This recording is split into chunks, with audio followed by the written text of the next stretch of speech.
As you probably know, Clearcut have a specific charity that they support, and that's Dementia Friends. At the moment in this country, there are just under 1 million people living with dementia of some sort, and 5% of those people are diagnosed under the age of 65, and some of them as young as 30. It's a cause that's very close to our hearts because of this lovely man behind me, who is my husband, Paul Hartford. And today I want to talk to you about our journey through dementia.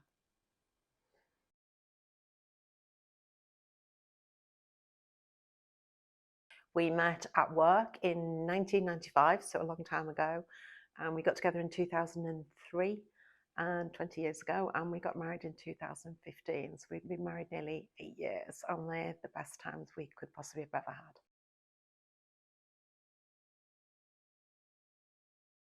Standout holiday, it definitely would be Barbados, where we go every year. Well, we did go every year, sadly no longer. And we also go to the Cotswolds a lot, which is sort of a bit second home. Can't afford to live there, but it's a beautiful place to go.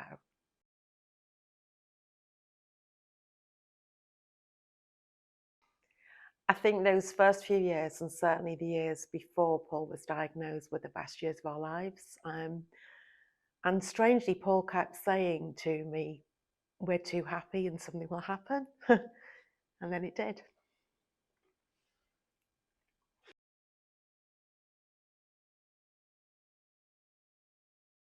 We also love spending time with our family. We've got 4 boys between us, 2 each, and we've got Paul's love of his life, apart from me, our granddaughter Ruby, who's 5.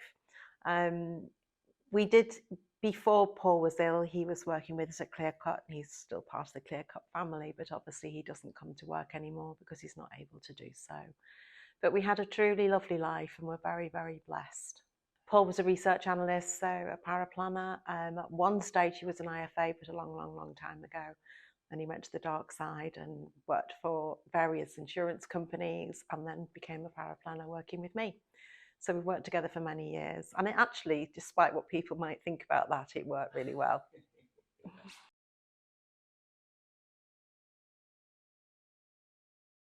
It's difficult to say when Paul's dementia first started, but he said to me it was about 2016, he said to me, "I think I've got what Terry Pratchett's got," who you'll obviously know is a children's author who died from dementia. I dismissed it wrongly because I thought he was just tired. And then things started to happen where he'd not be able to find a word for something. He was trying to describe an onion to me and said it was a thing that was in risotto. So we went through rice, stock, prawns. We eventually got down to an onion. And it was little things like that at first. And the day he actually told me that he'd been to the GP with dementia was the day I was buying my car. And he didn't understand the finance at all. And I didn't understand why he didn't understand it. And then he said to me, "I've got dementia." And it was 4 years ago this week, actually, that happened. We then started a huge battle with the medical profession because nobody believed us. He looks good, you know, and he looks young because at that stage he was only 60, 61. And the GP said, "This isn't a man with dementia, just look at him." We then went to a psychologist in Manchester who spent about 6 hours with him and told him that he was just getting older and losing his confidence. So we were knocked back at many stages by many professionals. He then had a TIA, which was not investigated because they said he was young and fit, therefore the criteria wasn't right. And I think it was a very, very frustrating and heartbreaking time because we knew what was wrong and nobody would acknowledge it. Eventually, we found a neurologist who was very kind, very helpful, but we still had to do our own research and eventually found a scan that's not generally available in this country, and people paid for it for us. And at that point, Paul was diagnosed with Alzheimer's. And it was done via Teams because it was during lockdown. And it was a huge relief to actually know that that was the problem and that was the truth. And before we had the meeting, we actually said to each other, nothing could be worse than we think, and we know what's coming. And it was a massive relief to hear those words, to actually know that we hadn't been wrong all this time. And wrongly, we thought we'd then go down a path of being looked after, and that isn't really what's happened. We've been pretty much left to sort things out ourselves from there.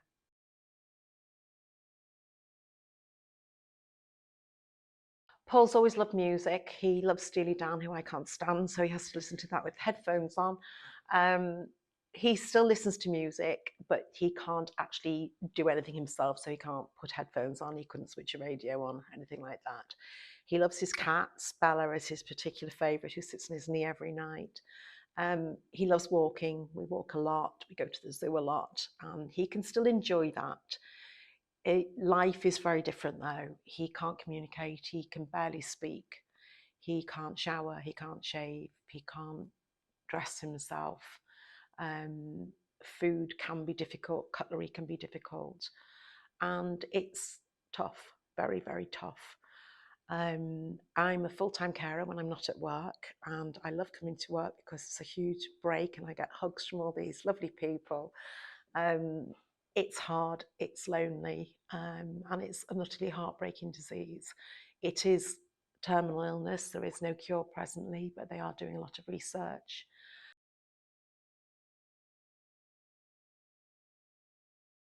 Dementia Friends is a massively important organisation, and I have huge respect for what they do.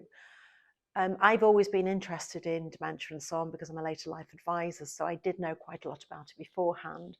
But it's totally opened my eyes to the fact that people in shops don't recognise it, the general public do not recognise that something is going on. And I think what Dementia Friends does is creates an awareness with people to say something is happening here and treat this person with respect. I described it to our granddaughter when she was 3. I got a ball of wool and showed it to her when it was closed up, and then we tangled it up, and I said, that's what's happening in Grandpa's brain. And it's little things like that that make people then think something's different here and make them more aware. Wearing a lanyard makes a big difference as well, because I think people do actually recognise that lanyard and do treat Paul with a bit more patience, because you do have people rolling their eyes at the till because he's being very slow back in the day when he could actually use a till. And I think that's what they do is a life skill that everybody should have. And if every single person could spend that 1 hour of going along to a Dementia Friends session, I think it would open their eyes and make the world a much better place, even if you're 3. So she's 5 now.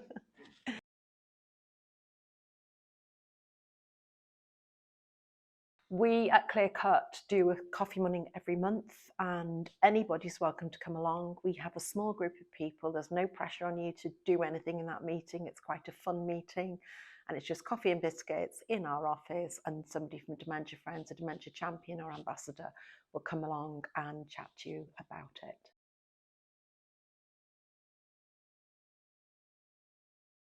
And the one thing I would say to everybody, if you have somebody in your life who has dementia or you know a carer, the biggest thing you can do for them is give them an hour of your time. Just let that carer go for a walk, go and have the nails done, whatever it is, because it's tough, very, very tough. So I'd ask you today, if you can, to support our charity, because it is a very, very important charity that's often forgotten, and they do a great role in this world. Thank you.